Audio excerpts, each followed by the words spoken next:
recognized. Thank you, Ranking Member Jose Serrano. Mr. Chairman, I'm here because on March 14th, 2013, in my upstate New York district, a school librarian named Lori Bresnahan and a 10-year-old child were attacked in a mall parking lot.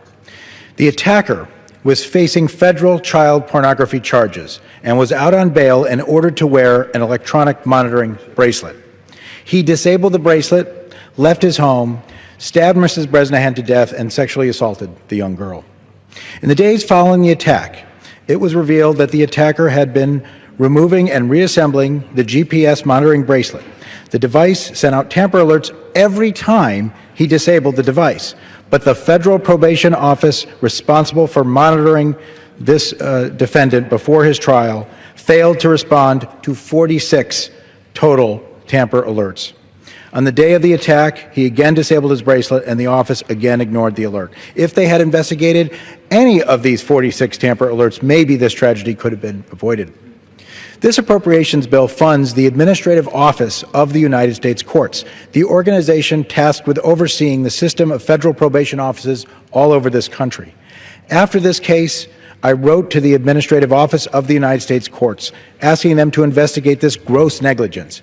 And in their response was, quote, "Nothing can excuse the deficiencies in the supervision of this case."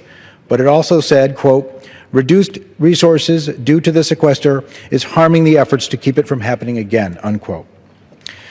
Mr. Chairman, we have addressed this sequester for now, but serious funding issues remain. The Administrative Office is continuing to use their funding to backfill cuts they have had to make in previous years. We cannot allow funding issues to hamper efforts to prevent cases like this from happening again. And to be clear, this has happened again around the country. And I ask that the committee take note of this serious problem and ensure that the Administrative Office get the funding it needs to enact real reform and protect our communities. I want to thank particularly the ranking member's willingness to work with me, Chairman Crenshaw and your staff and the minority staff, your willingness to work with me on this.